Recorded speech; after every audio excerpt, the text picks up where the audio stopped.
بسم الله الرحمن الرحيم الحمد لله الذي خلق الموت والحياة ليبلوكم أيكم أحسن عملا وهو العزيز الغفور أشهد أن لا إله إلا الله وأشهد أن محمدا عبده ورسوله ونصلي ونسلم على سيدنا محمد وعلى آله وصحبه أجمعين رضينا بالله ربا وبالإسلام دينا وبمحمد نبيا ورسولا.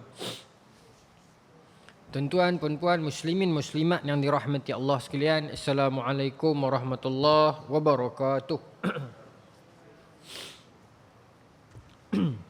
InsyaAllah tuan-tuan, pada malam ni kita akan menyambung lagi pengajian kitab Qasasul Anbiya karangan Al-Imam Ibn Katsir. Malam ni kita masuk kepada Nabi yang seterusnya, bab nombor 30, Nabi Syuaib alaihissalam.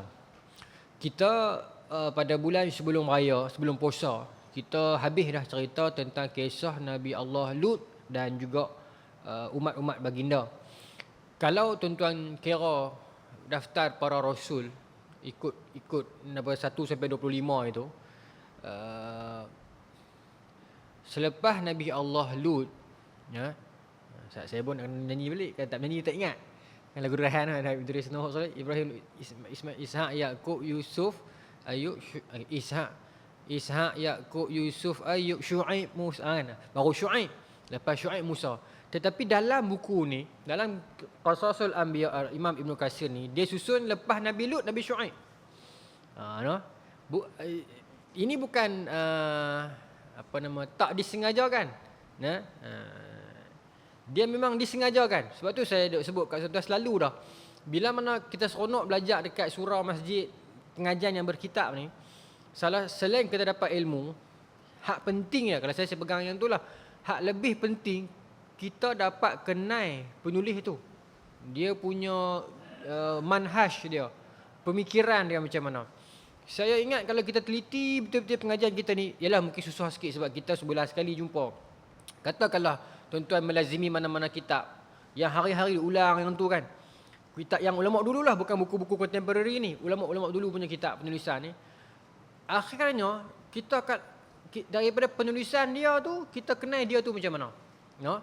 Ini pun sedikit sebanyak kalau tuan-tuan follow, ingat balik daripada penulisan Ibn Katsir daripada awal dulu yang kita duk baca. Saya duk di surau ni sejak saya lama dah ni kan. Zaman dulu yang kita duk buat Ramadan sehari satu nabi, kan? Ramadan sehari satu sahabat. Lama dah di surau ni ya. Benar, kitab ni pun dah lama dah. Sampai kita dapat kenal Ibn Katsir tu. Okey, kaedah Ibn Katsir ni jenis Ibn Katsir, manhaj dia begini. Ibn Katsir kalau tuan-tuan buka dalam tafsir Ibn Katsir, dia lebih syadid, dia lebih keras, dia lebih strict. Indikator dia tinggi sikit. Tetapi dalam sirah nampak Ibn Katsir lebih longgar, tasahul. Sebab mengambil kira sirah ini kita ada ruang untuk kita berkhilaf, kita ada ruang untuk kita mengambil riwayat-riwayat yang dhaif. Okey, untuk sekadar pada pengetahuan sirah. Jadi sedikit sebanyak kita kenal. Jadi Ibn Katsir pula dalam kaedah kita contoh malam ni. Kenapa Ibn Katsir dia against, bukanlah against sangat. Dia dalam pendapat dia meletakkan selepas Nabi Allah Lut, dia meletakkan Nabi Allah Syuaib. Sebab dalam perkiraan dia, umat Nabi Allah Lut masa duk ada tu, umat Nabi Syuaib kaum Madian duk ada dah. Cuma tak ada cuma betul ya. Dan masa umat Nabi Lut tu ramai, megah, hebat, kaum Madian ni sikit lah, tak ramai. Bila kaum Lut dibinasakan, Allah jadikan kaum Madian ni seolah-olah macam pengganti. Dan Allah sebut dalam Quran pun begitu, kan? Kalau kamu tak mahu beriman, Allah akan datangkan kaum yang lain yang sebagai menggantikan. Maka kaum Madian ni jadi besar. Tanaman mereka jadi subur, mereka jadi sihat dan kuat. Maka mereka mula jauh daripada Allah. Jadi kita akan tengok soal lagi. Mereka ni tinggal berdekatan sebab ada peringatan yang Nabi Syuaib beritahu kat mereka ni, kaum Madian ni. Nabi Syuaib sebut tentang kaum Nabi Lut. So mereka pun tahu benda tu. So bermaksud jurang itu tak jauh mana. Ya, bahkan dalam ni Ibn Katsir sebut ada pendapat ulama kata bukan kita tak jauh mana. Satu zaman, cuma berbeza tempat. Jadi kesimpulan yang dapat kita tahu, Nabi itu tidaklah diutuskan based on zaman, tetapi based on tempat. Walaupun zaman yang sama, tetapi tempat yang berlainan, yang berjauhan, yang mungkin tak sampai. Tak dengar. Okey, boleh tak tuan ni? Okey. Belakang tak sampai. Okey, baik. Saya rapat sikit, you know. Sebelah saya tinggi ni, di lindung mata saya rendah sikit. Tu, kepok sikit. Macam tu, okey. Baik. Tapi yang ni lagi seronok. Kalau yang dekat telinga tu, tak selesa kan. Dia jadi rimah ke mana tau. Yang ni lagi seronok juga ni. Baik. Kat mana tadi? Jadi para nabi itu diutuskan. Kadang-kadang zaman yang sama tapi tempat yang berbeza. Kadang-kadang coverage area tu jauh, maka nabi-nabi yang berlainan. Okey. Jadi kata Ibn Katsir dalam ni dia petik, kata ulama kata ada yang mengatakan kaum Nabi Syuaib itu selepas kaum Nabi Lut. Ada yang mengatakan sekali satu zaman berbeza tempat, cuma pengazaban depa tu lepas pada tu. Selepas depa dah jadi ramai. Baik. Tak apalah kita baca terus. Saya ingat malam ni saya nak publish terus. Nabi Syuaib malam ni kita publish sampai satu malam saja. Maksudnya bulan depan kita masuk Nabi yang lain terus. Baik. Masa tak panjang mana pun. Panjang juga tapi banyak kali Ibn Katsir membahaskan teknikal ya. Jadi saya nak skip lah. Baik. Boleh tuan-tuan? Okey, baik. Firman Allah Subhanahu wa taala, a'udzubillahi minasyaitonir rajim, wa in kana ashabul aikah lazalimin fantaqamna minhum wa innahuma labi imamin mubin. Yang bermaksud, dan sesungguhnya adalah penduduk Aikah itu benar-benar kaum yang zalim, maka kami membinasakan mereka, dan sesungguhnya kedua-dua kota itu benar-benar terletak di jalan umum yang terang. Ini ayat ini merujuk kepada penduduk Aikah ataupun kaum Madian itu, dan juga kaum Nabi Lut, yang mana mereka ni melakukan kejahatan yang sama, iaitu wataqta'us sabil, menghalang orang di jalan raya. Baik. Penduduk Madian merupakan suatu kaum yang tinggal di kota Madian yang terletak di daerah Ma'an, di perbatasan negeri Syria bersebelahan dengan Hijaz, dekat dengan danau kaum Lut.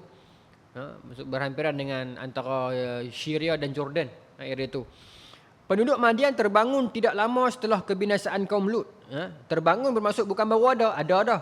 Cuma mereka bertambah jumlah setelah kaum Nabi Lut binasa. Dan itu juga Allah sebut dalam Quran kan. Baik. Baik. Nabi mereka ialah Syuaib bin Mikyal bin Yasjan.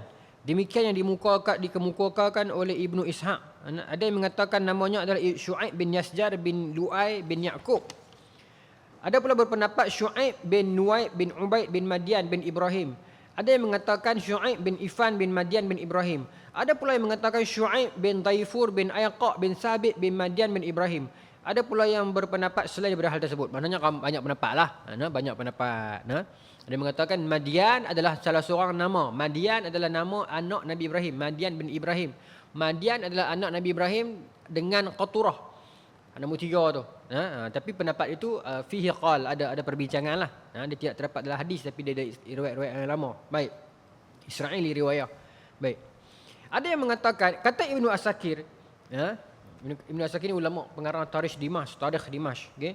Mengatakan bahawa ada yang mengatakan bahawa tok neneknya nenek ni tok Nabi Syuaib ialah anak Nabi Lut. Pendapat yang lain pula mengatakan bahawa mak Nabi Syuaib itulah puteri Nabi Lut. Okay? Dia termasuk orang beriman kepada Nabi Ibrahim dan berhijrah bersama dengan Nabi Ibrahim ketika Nabi Ibrahim masuk ke Syria hari tu ni dulu ni. Baik.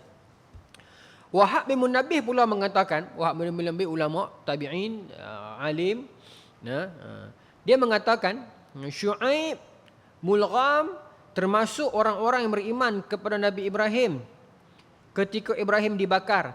Kedua-duanya turut sama berhijrah dengan Ibrahim ke Syam. Ibrahim menikahkan kedua-duanya dengan dua puteri Lut alaihissalam.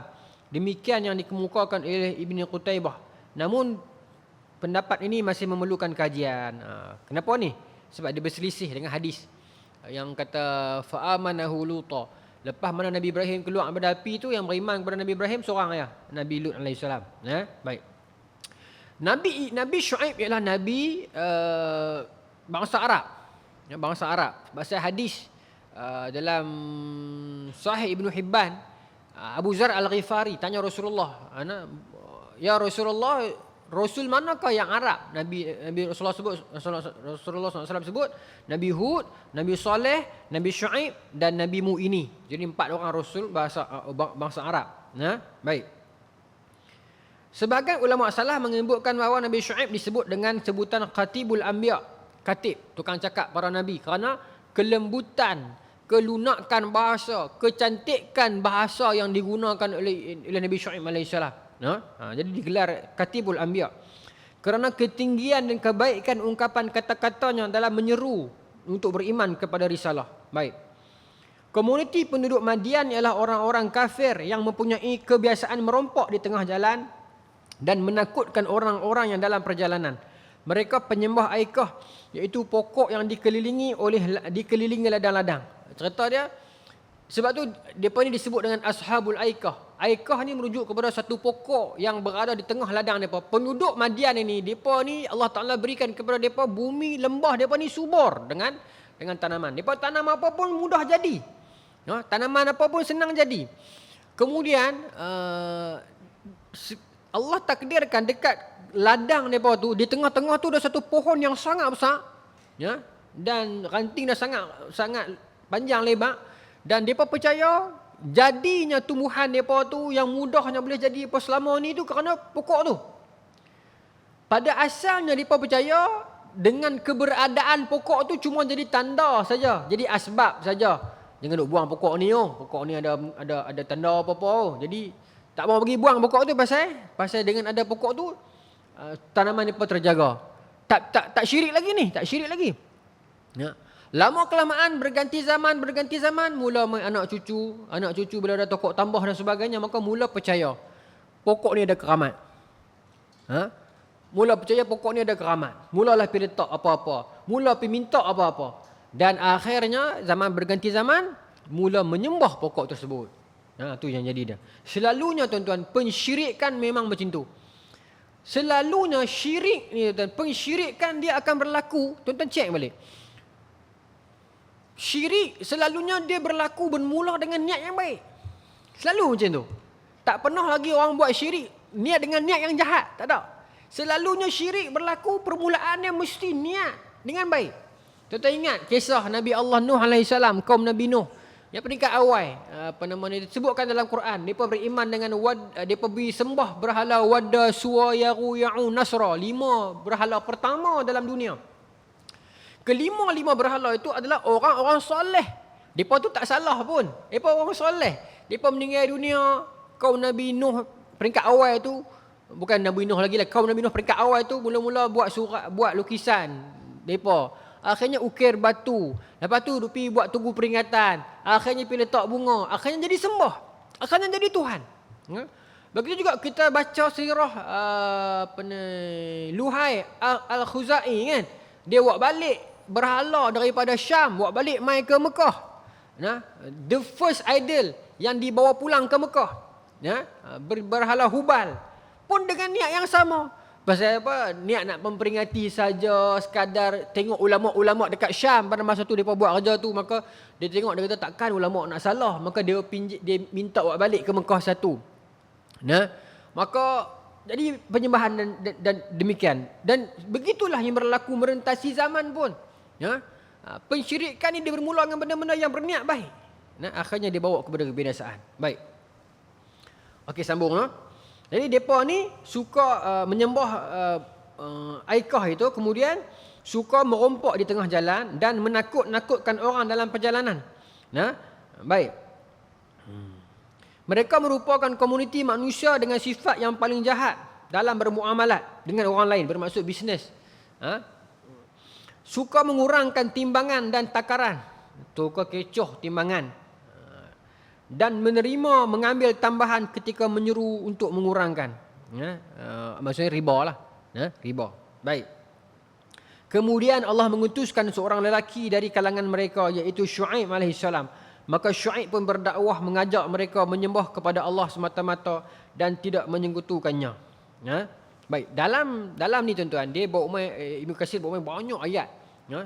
Dia bermula, kalau saya boleh patah balik ni, 3 muka surat awal ni ayat Quran saja. Jadi saya skip yang tu sebab nanti panjang sangat. Ayat Quran dari atas sampai bawah tu. Tak ada huraian langsung, ya, banyak.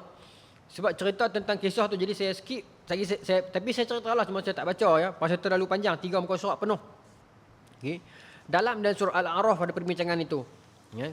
Ketika mana, saya tunjuk sikit. Ya. Dalam ni ada perbincangan bila mana mereka ni kecam Nabi Syuaib alaihi salam, dan juga ugut Nabi Syuaib dan juga pengikut Nabi Syuaib agar kembali kepada agama. Saya buka tuan-tuan, pengajian dalam kita tengok ni surah Al-A'raf 85. Sini dia tak bagi, dia bagi terjemahan saja. Dia nak tunjuk yang perbezaan dekat kalimat bahasa Arab tu. Sebab itu penting kalau kita belajar Quran ataupun hadis, kita kena tengok tafsir dan syarah. Kalau tidak kita akan menyimpang. Baik. 85 Al-A'raf. Sana.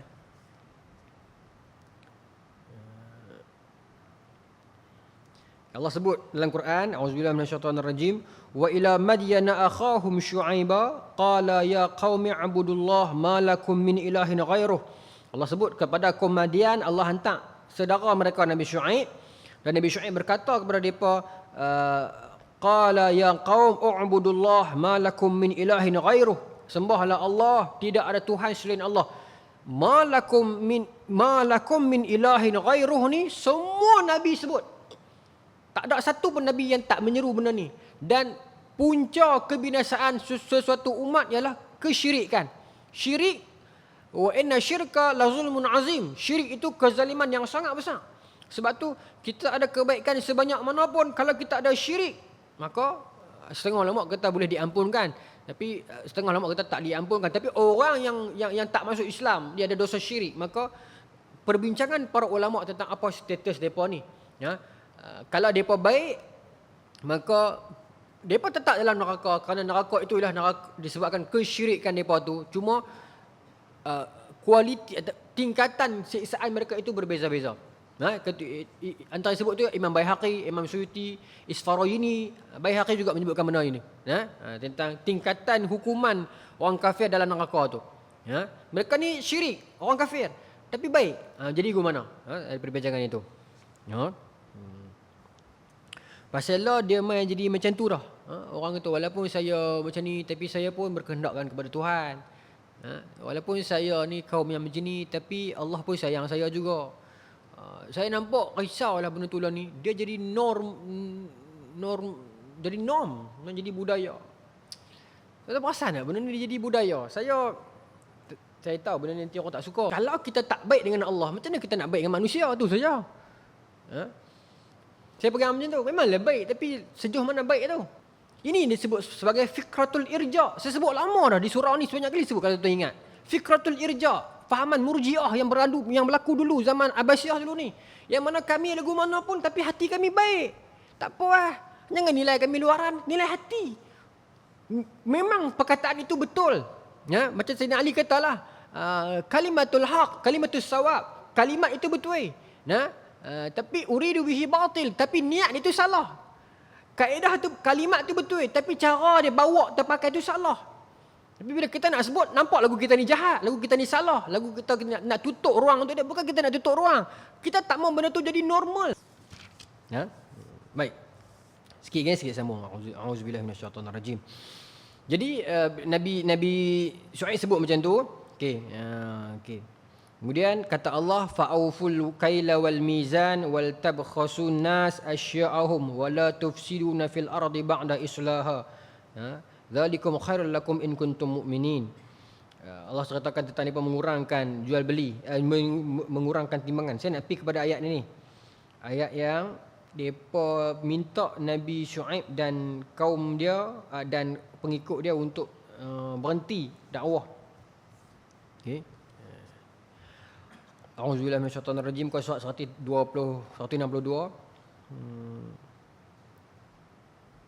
Qala al-mala'ul ladzina istakbaru min qaumihi. Berkata orang-orang besar. Berkata golongan-golongan elit dalam kalangan kaum Nabi Syuaib itu. Ya, qala al-mala'ul ladzina istakbaru min qaumihi lanukhrijannaka ya Syuaib. Ya, wahai Syuaib, kami akan usir kamu keluar daripada kampung ni, daripada kota ni. Kalau kamu tak berhenti untuk cakap kepada kami suruh sembah Allah, kami akan usir kamu keluar. Walladzina amanu ma'aka, dan orang-orang yang ikut kami akan usir hangpa semua keluar. Kalau tak berhenti duk mai dakwah kami, duk mai bagi tazkirah, duk mai tak berhenti, tak larat dengar, kami tak mau ikut. Kalau hang tak berhenti pada benda ni, hang masih ikut Tuhan Esa kami akan usir hang keluar. Okey? Ini yang saya nak bincang ni. Au la ta'udunna fi millatina. Pilih either we chase you out from this kota, sama ada kami usir kamu keluar, okey, ukhruj, pilih sama ada awak keluar daripada kota ni, atau la ta'udunna fi millatina, atau come back to our religion, kembali kepada agama kami. Qala awalau kunna karihin. Nabi Syuaib kata, walaupun kami tak suka benda tu. Kemudian Allah sambung. Allah sambung kata-kata Nabi Syuaib ayat seterusnya. Qad iftaraina 'ala Allahi kadhiba in 'udna fi millatikum ba'da idh najjayna Allahu minha. Ya. Apa maksudnya 89? Sesungguhnya kami berdusta terhadap Allah jika kami berpindah kepada agama kamu sesudah Allah menyelamatkan kami daripadanya. Qad iftaraina 'ala Allahi kadhiba in udna fi millatikum ba'da izna jainallahu minha. Ayat ni tuan-tuan, kalau kita berhenti setakat kaziba tu, dia jadi maksud yang salah. Dia jadi, Nabi Syuaib kata sesungguhnya kami mendustai Allah. Qad iftaraina 'ala Allahi kadziba ni, sesungguhnya kami telah mendustai Allah. Lepas tu tengok juga maksud, jangan berhenti tak tuhan lah kan. Kalau kita berhenti setakat tu, kita sambung balik, ulang balik. Tapi ni pendek ni, tak padan kalau kita berhenti awal. Qad iftaraina 'ala Allahi kadhiba in 'udna fi millatikum. Fi millatikum. Takat tu berhenti boleh. Tapi jangan berhenti kat kadhiba, sebab dia akan jadi maksud kami mendustai Allah. Tapi ayat sebenarnya kami mendustai Allah kalau kamu ikut janji dengan hangpa, kalau kami ikut cakap hangpa ni. Iaitu apa? In 'udna fi millatikum. Jika kami ada apa tuan? Ada ya'udu, kembali. Fi millatikum, kepada agama kamu. Apa masalah dia tuan-tuan? Kenapa saya nak bangkitkan yang ni? Tuan-tuan agak-agak Apa masalah dia? Ayat ni. Saya nak tanda. Saya boleh ubah ni kan? Penanda ni ke ada ni penanda ni? Tak apa ke? Tak apa ke ada ustaz tanda? Saya nak tutup, saya nak bagi tanda tu, nak buka balik. Saya tak benda lain lah. Ada penanda. Tak apalah, saya ingat muka surat lah. 162. Kita pegang lah, saya pegang. Tak telefon. Apa masalah dia? Dekat ayat ni. Okey. Kata, tuan-tuan ingat betul-betul lah. Penting ni. Ya. Kata kaum Nabi, kata qala al-mala'ul ladzina istakbaruna min qaumihi, kan ayat tu. Berkata orang-orang besar dalam kalangan kaum Nabi Syuaib, ya Syuaib, wahai Syuaib, kami akan usir hang wallazina amanu minka, dan orang yang beriman dengan hang keluar daripada kampung ni. Ataupun you come back to our religion. Ya? La ta'udunna fi millatina, ataupun awak kembali kepada agama kami. Okey. Kemudian Nabi Syuaib balas-balas. Kalau kami mendustai Allah, kalau kami kembali kepada agama kamu. Ya? Kami qad iftaraina 'ala Allahi kadhiba in 'udna fi millatikum.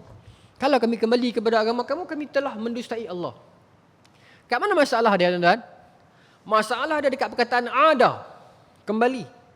Sebab mudah dia tu, seruan dia tu, ya Syuaib. Ya, wahai Syuaib, kami nak usir hang keluar, aw la ta'udunna, ataupun hang kembali. Nabi Syuaib balas-balas. Qad iftaraina 'ala Allahi kadhiba. Kami akan mendustai Allah kalau saya dah lagi. Kami akan mendustai Allah kalau kami akan mendustai Allah kalau in udna fi millatikum. Kalau kami ikut kembali pada agama kamu, kami telah mendustai Allah. Kat mana isu dia tuan-tuan? Isu dia sebab perkataan kembali tu, adakah Nabi Syuaib sebelum Islam adalah agama lain? Itu persoalannya. Tuan-tuan balik rumah, kalau ada Ibnu Katsir ataupun tafsiran di rumah, buka ayat ini 85-86 Al-A'raf, perbincangannya sangat panjang.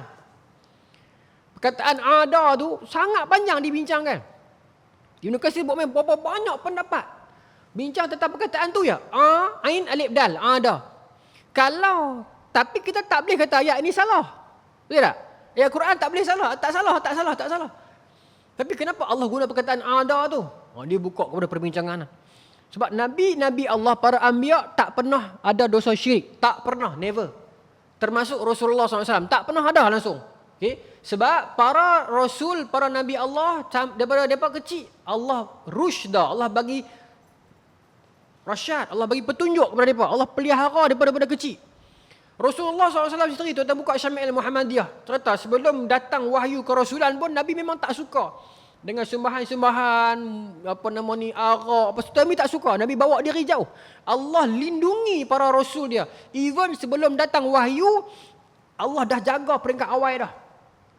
Jadi tak mungkin para rasul itu ikut agama lain dulu. Jadi kalau itu ayatnya, kalau itu akidah kita, macam mana ayat ni kata, kembalilah Syuaib kepada agama kami. Nabi Syuaib pula iktiraf benda tu dengan kata, kalau kami kembali, lau'udna, kalau kami kembali. Itu yang saya kata, kalau kita baca, kita kena tengok juga tafsir. Kalau kita baca Quran, tengok terjemahan, bagus. Tapi bila ada beberapa perkataan yang menimbulkan, alamak, kena buka tafsir. Pasti ada jawapan dia. Dalam Ibnu Katsir, dia bawakan compilation of words yang sinonim dengan ada ni. Rupanya ada ayyusara. Sara ni bermaksud berpindah. Tapi perkataan ada tu memang maksud dia kembali. Tetapi bila dibuka dalam kamus Arab, lisanul Arab, banyak lagi perkataan ada tu. Jadi ada ni bukan bermaksud kembali sahaja, tetapi juga bermaksud bertukar. Bertukar ataupun change, beralih. Ada ni. Tapi panjanglah perbincangan tu. Ibnu Katsir bawa siap dengan hadis, siap dengan syair Arab semua tu lah. Saya tak bawa lah benda tu. Semua saya nak bagi tahu. Kalau tuan-tuan jumpa lepas ni macam tu, tengok syarah. Tengok tafsir. Nabi Syuaib tak syirik. Bukan apa, ni preparation kita lah. Kalau lepas ni kita dengar orientalis ke, orang bukan Islam ke, guna hujah tu, kita boleh balas balik. Ada, not supposedly mean come back, kembali saja. Tetapi dia juga bermaksud pindah atau bertukar. Selesai yang tu. Baik. Okey. Maka firman Allah Subhanahu wa taala, "Dzalikum khairul lakum in kuntum mu'minin wala taq'udu bikulli siratin tu'idun." Allah melarang mereka itu duduk di tiap-tiap jalan dan menakut-nakutkan orang. Depa ni akan duduk di tepi-tepi jalan dan siapa yang main depa akan perah ugut, depa akan samun. Cuma berbeza dengan kaum Nabi Lut. Kaum Nabi Lut depa juga wataqta'u sabil. Kan? Cuma dalam kita dah baca bulan lepas sebut, depa akan mendatangi lelaki-lelaki yang handsome dalam rombongan itu dan depa akan rogol para lelaki tersebut. Kaum Madian ni tak sampai tahap itulah, tak rogol lelaki lah, cuma depa memang rompak. Depa memang samun. Baik. Kata Sa'di, mereka ini memungut ufti. Siapa nak lalu jalan kat kampung depa ni, depa ambil ufti. Okey? Dan memilih harta orang lain secara liar yang berada dalam perjalanan. Bermaksud halang rampas harta orang lah, sambut orang kot jalan. Okey? Okey, baik. Saya skip lagi. Kemudian apa lagi dosa depa ni? Wala tanqusul mikyal wal mizan. Allah larang depa ni daripada mengurangi timbangan. Dan juga takaran dan timbangan. Mikyal wal mizan. Yang gantung dacing tu dengan mizan, timbangan. Inni arakum bi khairin. Sebab kata Nabi Syuaib, aku tengok hangpa ni elok ya. Khair, baik. Kalau hangpa tak tipu timbangan pun hangpa dah kaya dah. Ini cerita dia apa ni? Cerita kaum Madian ni kaya. Duit banyak dah, businessman besar dah, tapi itu pun menipu lagi. Itu pun ada hidden charge lagi. Kalau depa susah ni, bukan kata betul, salah juga, tapi kalau hangpa dah kaya dah duit banyak dah, pun masih menipu. Kata Nabi Allah Syuaib, kalau hangpa tak menipu pun hangpa dah untung dah. Kalau tak menipu pun dah untung dah. Ni tipu lagi. Adalah hadis sahih Muslim yang selalu ulama ustaz-ustaz quote. yang Nabi SAW kata, barang siapa yang menipu laisa minna kan, bukan dalam kalangan kami. Hadis tu panjang lagi. Hadis tu Nabi SAW dalam Sahih Muslim. Nabi pi pasar, tengok ada orang jual, dia tak sebut apa, dia sebut ta'am ya, buah-buahan lah. Maka Nabi pegang, Nabi seluk tangan ke bawah. Ya. Saya ingat buah-buahan, mungkin kurma lah. Nah. Bila semua bawah tu dia berulat, berayak. Atas tu kering elok. Maka dalam hadis tu Nabi kata, ma hadza ya sahibut ta'am. Apa dia ni wahai tuan kedai? Sahibut ta'am ni tuan makanan. Owner lah senang abang. Nabi pegang basah, atas kering elok. Kan? Nabi kata, apa dia ni? Maka tuan kedai tu kata, ya Rasulullah, hujan semalam. Hadis tu panjang tu kan. Hujan. Maka Nabi kata, kenapa hang tak ambil yang bawah yang basah ni hang tak atas? Liurana, agar diperlihatkan kepada manusia, agar manusia tengok benda tu. Hang sendiri tahu. Nabi tanya, kenapa bawah ni basah, atas ni kering, buah-buah ni? Dia kata, ya Rasulullah, hujan. Kena hujan. Tak apalah kena hujan, mungkin ambil yang basah tu. Nabi sebut, kenapa kamu tak bawa yang basah ni, ambil letak atas agar dapat dilihat oleh manusia. Bermaksud apa? Konteks Nabi nak bagi tahu, tak ada hidden apa, tak ada. Tak ada gharar, penipuan, kesamaran, tak ada. Tunjuk. Dan yang basah ni jual murah sikit. Kalau hang tak mau jual murah pun, hang nak tak harga sama pun, ikut sukalah. Tapi pembeli ada hak. Khiyar, they have option, pilihan. Dia kata, okey, yang ni kurma kering harga RM30, yang ni kurma busuk sikit kena hujan RM30 juga. Menjaga apa lagu tu, tak apalah, korang-korang kita jujur, kurang-kurang lah. Kan? Kurang. Ada orang menjaga mahal tapi jujur. Ada orang menjaga murah tapi menipu. Yang mana yang berdosa? Itu. Ada orang menjaga murah. Oh, murahnya kuih dia, buka-buka dalam oksigen saja. Kan? Ada orang mahal sikit tapi isi dia padat. Kita banyak kata kat mahal tu, kita lupa yang murah tu kadang-kadang dia menipu. Tapi kalau dia murah, dia dalam tu elok, itu perfect lah. Baik. Dia jual mahal ni tak ada masalah. Tak ada masalah kalau kena dengan kualiti dia. Cuma isu dia, kalau seseorang tu jual benda tu mahal, tapi benda tu dia ada seorang saja, dia memonopoli, yang tu ada masalah. Bila mana sesuatu produk itu memang untuk dia seorang, dia the only pengeluar, ataupun sesuatu servis tu dia seorang saja yang monopoli, dan dia tidak ada saingan, dan dia meletakkan harga yang mahal. Di situ ada perbincangan yang panjang dalam Islam, hukum monopoli itu. Tapi kalau ada persaingan, dia letak mahal dengan kualiti yang dia sediakan, itu lain cerita. Tapi kalau dia letak murah, dia menipu, itu berdosa. Walaupun murah tak jadi pahala sebab dia menipu. Baik. Okey. Jadi dia hadis Sahih Muslim, Nabi tak bagi.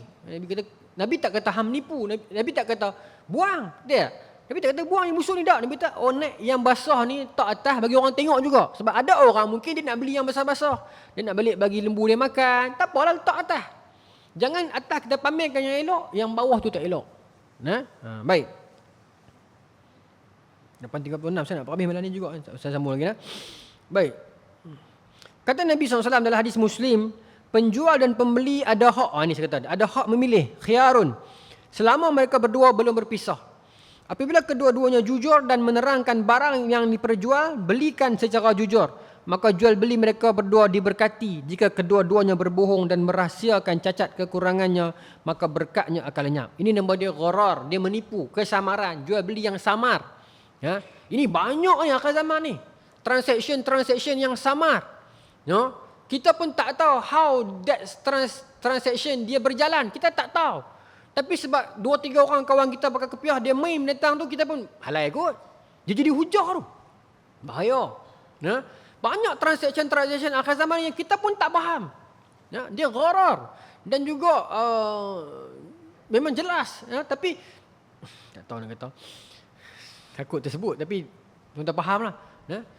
Banyak transaction yang kita tak faham, yang kita pun tengok tak apa nak yakin, tetapi kita akan jadi lemah bila keuntungan dia besar. Kita jadi goyang. Kalau keuntungan dia kecil, yang ni haram ni. Haram, memang aku takkan. Tiba-tiba keuntungan dia besar. Kita pun mula ada khilaf dah. Ada majlis fatwa negara lain tak? Ya kan? Saya dalam keliling saya pun ada macam tu lah. Nah. Saya tengok sendiri. Tuan-tuan. Kita hari-hari mereka tunjuk kat kita ni kan. Ratus ribu ni. Kan? Kita kata ni haram ni tak boleh. Malaysia dah kata haram. Dah Australia kata halal. Tapi dok ni tak boleh dah. Australia kata halal ni bab lain. Itu bab ni dah ustaz. Aku dah sebut nama ni. Dia kata halal. Tuan-tuan tanggung lah. Tak tahu lah. Tanggung lah. Kita tak berbaloi untuk kita nak dapat keuntungan dunia yang sikit. Kalau kita nak tanggung lama di sana tuan-tuan dengan azab. Tak payahlah. Tak payahlah. Saya minta maaf tuan-tuan. Bing. Tak payahlah. Takutlah tuan-tuan. Saya minta maaf. Tapi tak payahlah. Kita memang akan diuji tuan-tuan. Kalau benda tu untung besar, kita memang akan diuji. Saya tak katalah. Tapi selalunya manusia macam tu lah. Tak kata ke orang. Kita berkeadaan macam tu kot. Kalau kena atas kepala kita akan mencari dalil lain. Khilaf kalau ada. Tapi kalau tak kena kat kita senang kan. Tapi yang ni saya ingat sepakat dah ulama. Kita tak boleh. Masalah ni jadi normal. Dekat YouTube tu, budak-budak Melayu Islam yang duk promote tu. Arti-arti Islam yang duk promote benda tu. Tak boleh lah, sudahlah. Kan? Baik. Tak, dia bukan tak boleh, dia boleh. Tapi kalau ada cara pula jadi boleh. Kan? Habis tu, tak tahu, tak mau. Baik, saya nak cepat. Saya ringkaskan. Tapi maknanya, jual beli penipuan, jual beli yang tak pasti, jual beli ni semua tak boleh Nabi kata. Tak boleh. Tak clear. Okey, baik. Okey, saya nak pergi lagi.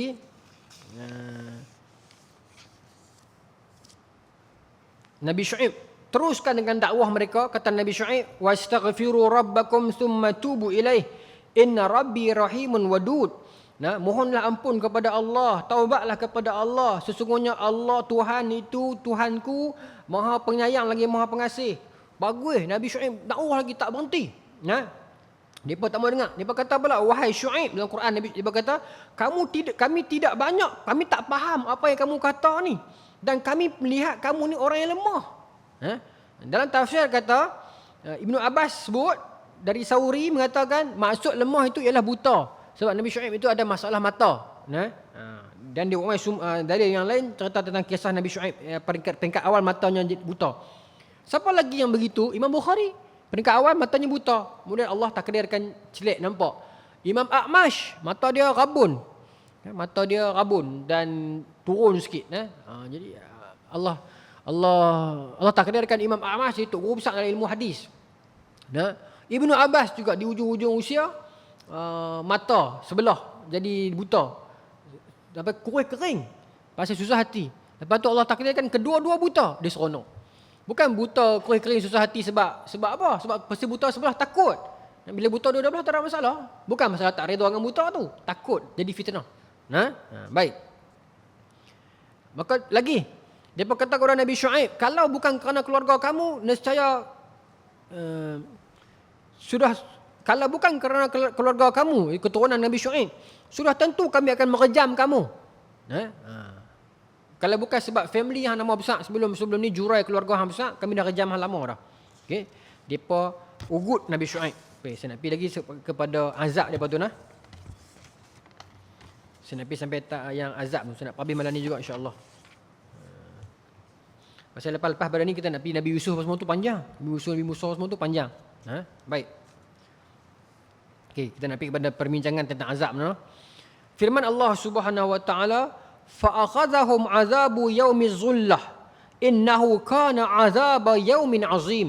Kata Allah, lalu mereka ditimpa azab pada hari mereka dinaungi awan. Zillah, naungan. Sesungguhnya azab itu adalah azab hari yang besar. Okey. Apa cerita azab apa ni? Baik. Ibnu Katsir kata, kaum Nabi Syuaib itu, kaum Madian itu, mereka ditimpakan oleh Allah oleh kepanasan yang bersangatan. Panah yang bersangatan, panas sungguh-sungguh. Ingat lebih daripada kita kot. Kita ni dah main hujan dah ni belah Pinang, alhamdulillah. Ni belah kita ni dah hujan dah. Sebelum ni panas sungguh tuan. Panas sungguh-sungguh. Sampai berkeliling keluar Kementerian Pelajaran kan. Kami pelajar dan cikgu boleh pakai t-shirt. Kemudian kalau panas sangat ada pula Kalau suhu 37 berlarutan 3 hari turut, adalah kan perbincangan dia tu, kaedah dia keliling dia tu. Panas. Ya. Saya ingat tak pernah lagi ikut keluar berkeliling pasal panas saja. Ni dah sampai tahap tu. Menjelang akhir zaman, kita dah akhir zaman dah. Menjelang tingkatan lain pada akhir zaman, kita akan jumpa banyak lagi benda yang kita tak pernah jumpa. Kita akan temui banyak lagi pengalaman baru yang kita tak pernah temui. Kalau kita boleh patah balik ke zaman silam, back to the silam, bukan future, baik kepada zaman itu, past. Kalau kita boleh balik kepada zaman dulu, jumpa dengan nenek moyang kita yang dah meninggal 50 tahun dulu, kita tanya, Tok percaya tak satu hari nanti yang Kaabah tu orang tak tawaf, masjid orang tak boleh pergi, sembahyang Jumaat satu dunia tak ada. Dia akan kata apa? Merepek apa, mana boleh. Tapi berlaku tak masa Covid? Yalah ada orang tawaf lagi, tapi dia berapa orang sajalah kan. Pergi sembahyang Jumaat orang tak pergi satu dunia. Dia akan kata, takkan sampai tak ada. Tapi berlaku tak pada zaman kita? Berlaku. Jadi itulah yang akan anak-anak cucu kita hadapi bagi 10 tahun, 20 tahun. Yang kalau kita ada pada masa tu, kita akan kata, betul ke? Tapi tak mustahil berlaku. Ya? Sekarang ni dah banyak benda-benda baru dah. Perkeliling baru tentang panas sangat. Banyak benda ni. Kemudian cerita tentang Jakarta yang makin rendah. Cerita tentang Pulau Pinang, kalau naik air nanti juru akan tenggelam dulu. Itu bukan perbincangan kosong, tuan-tuan.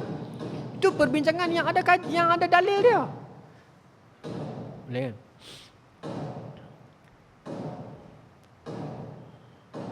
Tapi masyarakat Malaysia tak minat dengan perbincangan itu.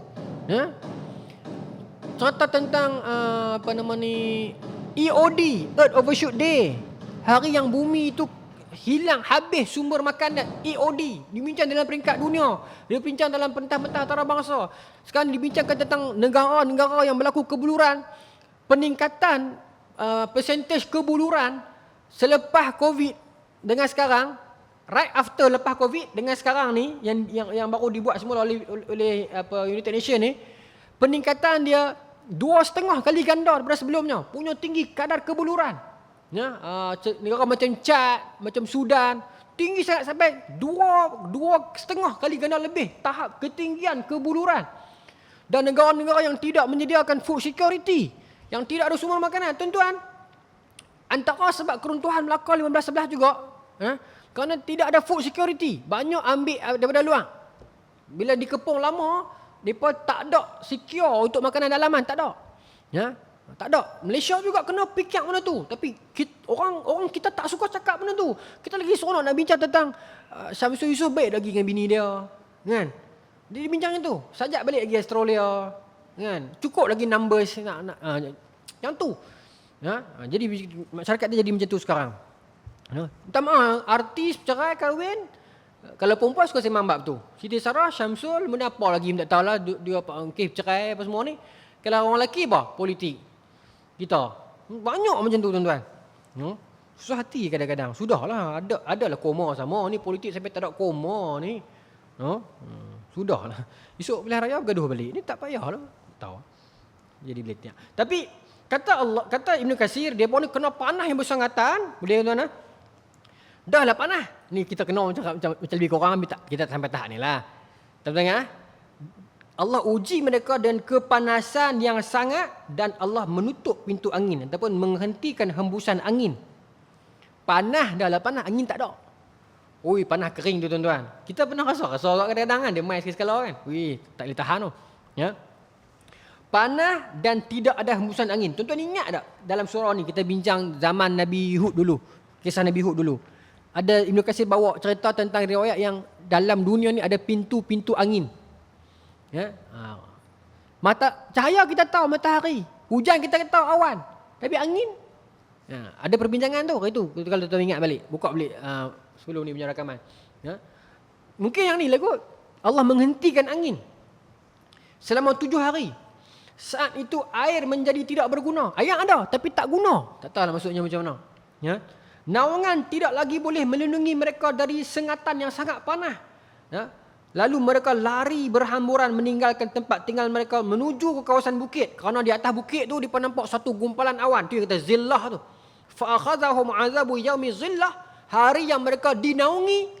Naungan tu yang mereka nampak tu. Mereka nampak, alamak, atas bukit tu ada naungan yang sangat besar. Lagu pokok hujan. Jom kita pergi ramai-ramai duduk atas tu. Punya panah mereka tuan-tuan, sampai duduk dalam rumah pun tak boleh panah, duduk bawah pokok pun tak boleh panah. Selama ni mereka duduk berbangga dengan naungan aikah mereka tu. Pokok besar dia duduk lindung mereka tu. Pokok tu pun tak boleh lindung mereka. Maka akhirnya mereka tak tahan duduk di rumah. Mereka lari di atas bukit. Pasal atas bukit mereka nampak satu awan yang besar. Zillah. Baik. Mereka pun berhamburan meninggalkan tempat tinggal mereka dan menuju ke kawasan tersebut. Naik bukit, pergi duduk kat bawah awan tu.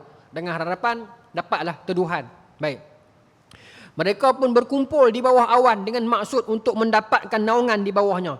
Ketika mereka semua berkumpul, berdesak-desak di bawah awan, tiba-tiba Allah mengirimkan batu-batu yang sangat keras dan panas membidik mereka. Gumpalan pekat di atas mereka yang mereka sangka sebagai awan itu ternyata merupakan azab yang telah ditetapkan untuk menghancurkan mereka. Lemparan batu api dari atas diiringi dengan hentakan suara yang bergegar. Sayhah, gegaran. Bumi pun menjadi goncang-gancing. Dengan amat dahsyatnya, nyawa-nyawa pun melayang terlepas dari badan dan tertinggallah mayat-mayat bergelimpangan. Tuan-tuan, Allah tak perlu buat azab mai kat kita. Allah boleh buat kita lari pergi ke azab. Ironinya, mereka sangka benda itu penyelamat kepada mereka. Tetapi benda itu ialah azab kepada mereka sebenarnya. Banyak benda yang kita sangka kita gunakan benda itu sebagai penawar. Rupanya benda itu jadi racun kepada kita sebenarnya. Ya. Tuan-tuan, saya tahun 2000 berapa saya tak ingat. Tapi saya ceramah di satu sebuah Sungai Besi, sekolah Tunah Bakti. Kan dia ada banyak Tunah Bakti kat Malaysia ni. Satu majlis tu, buka puasa saya ingat lagi.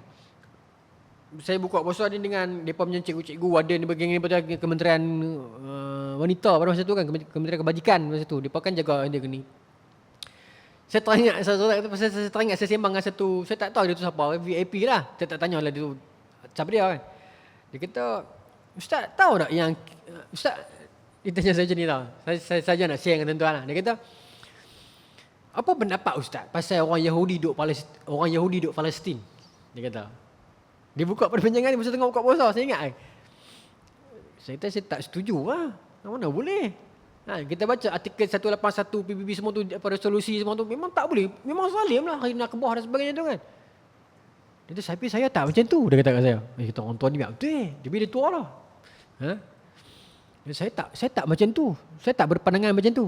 Saya rasa okey lah. Allah, saya rasa ini bukan okey macam ni.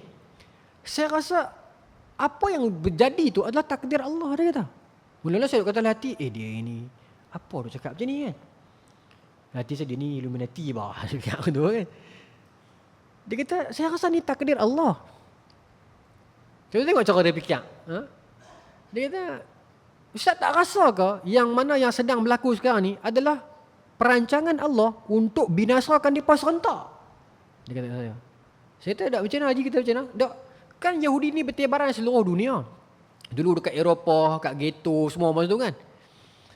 Tiba-tiba jadi satu revolusi mereka ni. Mereka berpusu-pusu di Palestin, duduk di Palestin, buat negara haram saya. Mereka duduk setempat.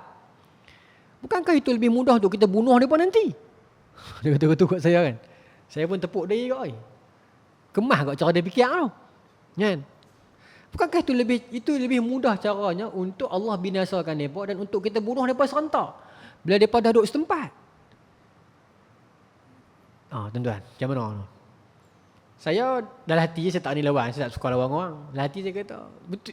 Satu segi pemikiran tu betul pasal dia KBK kritikal jugalah.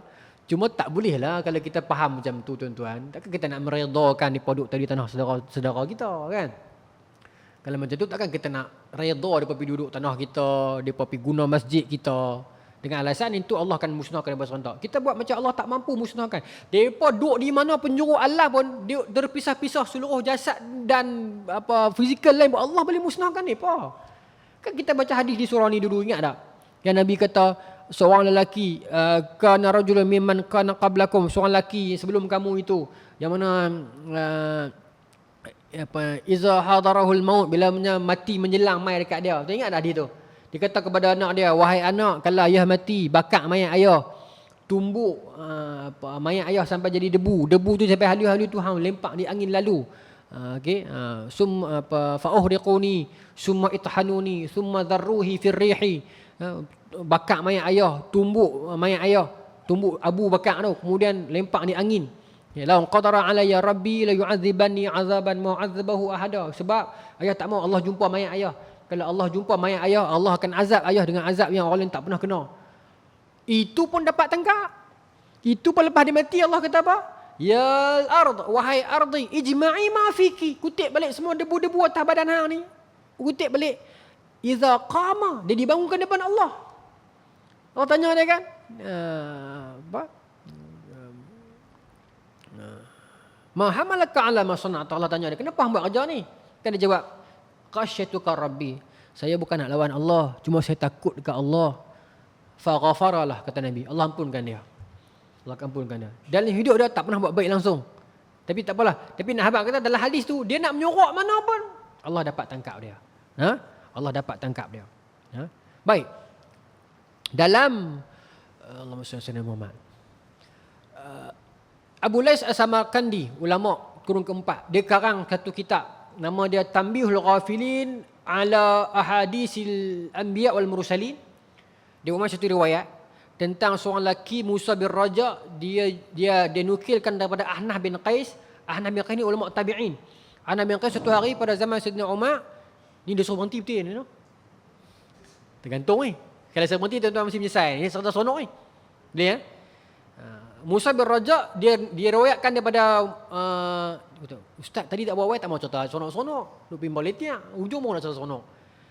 Musa bin Raja dia riwayat pada Ahnaf bin Qais. Ahnaf bin Qais ni ulama tabi'in. Ahnaf bin Qais cerita pada zaman Sayyidina Umar, aku pergi masuk Madinah. Masa tu sahabat Nabi Ka'ab bin Ahbar duk cerita kat kami pasal kematian iblis. Hadis tu. Ka'ab bin Ahbar ni kan dia banyak sumber-sumber Israiliyat lama. Dia semua dia pakar ilmu Israiliyat riwayat lama, dia tahu. Cerita tentang Nabi Adam sebelum dia meninggal, dia tanya kepada Allah tentang bagaimana aku meninggal dulu. Iblis antara munzarin dalam Quran sebut kan, yang ditunda kematian. Adakah iblis akan seronok? Maka Allah ceritakan kepada Nabi Adam tentang bagaimana pengakhiran umur iblis. Yang masa tiup cerita yang cerita ni, tapi saya bak jelas kat tuan-tuan. Cerita ni sanad dia terputus. Sebab Musa bin Raja ni dia dengan Ahnaf bin Qais lari dekat 100 tahun. Sama ada dia nak kata dia mu'dal, kalau mu'dal ni dia dua tabaqat hilang, tapi ni jauh sangat ni. Ya. Mungkin dia temui ambil pada orang lain, tapi kok ala kulli hal sanad tu terputus. Ya. Jadi dia jadi lemah lah, jadi dhaif lah. Tapi saya bang siap-siap lah status dia. Perbincang sanad dia ada masalah. Tapi kisah dia tu lebih kurang cerita yang sama Imam Suyuti sebut di dalam Daqi'ul Akhbar fi Zikrin Jannati wan Nar. Imam Suyuti sebut kisah yang lebih kurang iaitu kisah kematian iblis. Iaitu iblis adalah golongan yang ditunda sampai ke era hujung. Pada tiupan sangkakala pertama tu, lepas harus sepakat mati habis semua dah. Tinggal malaikat-malaikat yang besar dan iblis masa tu masih ada. Masa itulah Allah telah memberikan kepada malaikat Israel kekuatan 7 petala langit, 7 petala bumi, kemarahan 7 petala langit, 7 petala bumi untuk nak cabut nyawa iblis. Ya. Dalam riwayat tu panjang lah. Iblis lari ke timur, malaikat Israel duduk ada dah. Lari ke barat, malaikat Israel duduk ada dah. Ya. Dia lari ke kubur Nabi Adam. Ya. Tapi hadis tu saya sebut tadi lah, riwayat dia tu ada perbincangan. Ya. Saya tak mahu lagi orang kata saya duk main cerita pelimpah lara pula. Saya beritahu siap-siap. Memang ada perbincangan tentang sanad tu. Pasal dia terputus sanad. Saya bang siap-siap. Tapi cerita tu ada. Imam Suyuti juga sebut cerita tu. Abu Lais As-Samarkandi juga riwayatkan cerita tu. Hadis tersebut. Jadi, tapi ada perbincangan. Okey. Sekadar nak ambil cerita boleh lah. Jangan pegang terus. Ya. Salah pun tidak, betul pun tidak. Tapi dia lemah. Jadi, sampai sujud di kubur Nabi Adam minta maaf. Akhirnya dia cabut nyawa dia. Tapi masa Allah kumpulkan ke semua kesakitan dulu dan akan datang. Disebutkan dikumpulkan pada dia itu sakaratul maut, kesakitan pertama dan terakhir. Oh, maksudnya saya tak tahu. Maksud kesakitan yang sangat besar lah. Maksudnya kod mana pun dia lari, dia tak terlepas daripada azab Allah. Ini yang beritahu yang benda yang sama. Ya? Mereka sangka mereka kuat, hebat, akhirnya mereka tak terlepas daripada azab Allah. Allah tak perlu hantar azab mai macam tsunami mai. Tsunami bukan azab lah, peringatan kan. Mai untuk pukul daripada jauh. Allah tak perlu hantar komet dari langit mai. Allah buat ironinya, Allah buat depa lari pi ke azab. Bukan azab mai kat depa. Allah boleh buat depa lari pi ke azab. Itulah kehidupan kita tuan-tuan. Saya ingat saya tutup yang tu lah cerita Nabi Syuaib habis dekat tu. Bulan depan kita sambung Nabi yang lain pula. Begitulah kehidupan dunia ni tuan-tuan, Allah Subhanahu Wa Taala boleh buat. Ya, kita manusia yang lemah. Kita tidak ada daya apa pun. La haula wala quwwata illa billahil aliyyil azim. Tidak ada daya upaya apa kita pun. Lemah kita ini. Ya, jangan kita angkuh kepada Allah Subhanahu Wa Taala. Allah boleh buat. Allah pegang satu orang kita saja sudah cukuplah. Habis kita ni. No? Lepas itu kita kena banyak bergantung kepada Allah, mohon ampun kepada Allah atas dosa-dosa kita, kesilapan kita yang lalu. Dan kita jangan berbangga dengan amalan kita mengatakan kita akan cukup dan selamat dah, tidak. Kalau pahala kita itu untuk membayar syurga, kita tak mampu nak bayar sewa syurga walaupun 1 jam. Kerana nikmat yang terdapat dalam syurga itu terlalu besar dan hebat. Jadi semuanya itu atas belah ihsan Allah, atas belah ihsan, kasih sayang, kesian daripada Allah kepada kita. Mintalah kita selalu, jangan berhenti, ya Allah kesianlah kat saya, ya Allah kesianlah kat hamba-Mu ni, ya Allah kesian. Minta Allah kesian kat kita selalu. Jangan pernah berhenti minta kepada Allah. Tuan-tuan, jangan kita pernah berhenti minta kepada Allah agar Allah kesian kat kita. Orang hari demi hari, seorang demi seorang kenalan kita meninggalkan kita. Kita tak tahu apa nasib mereka kat sana sekarang. Apa kita nak adalah Allah ampunlah dosa kita, kesianlah kat kita. Nak harap amalan kita berlambak, amalan kita yang rosak, yang kadang-kadang yang tak cukup dan sebagainya. Jadi apa yang kita harap? Belah ihsan daripada Allah. Rintihlah kat Allah, minta yang tu sebenarnya. Wallahu taala alam. Tuan-tuan, pukul 8.59 saya berhenti. Bulan depan dalam buku ni dia sambung balik, dia patah balik. Lepas Nabi Lut, Nabi Syuaib, dia patah balik kepada keturunan Nabi Ibrahim. Yang tu pun sangat tak lama. Mungkin sekali ataupun 2 kali saja. Kemudian terus kita masuk Nabi Allah Yusuf. Itu yang panjang sikit. Itu mungkin makan bulan lah. Wallahu ta'ala alam. Bismillahirrahmanirrahim. Allahumma razuqna fahman nabiyyin wa hifdhal mursalin wa ilhamal malaikatil muqarrabin wa wahdina fi hidayatil arifin bi rahmatika ya arhamar rahimin. Walhamdulillahi rabbil alamin. Assalamualaikum warahmatullahi wabarakatuh.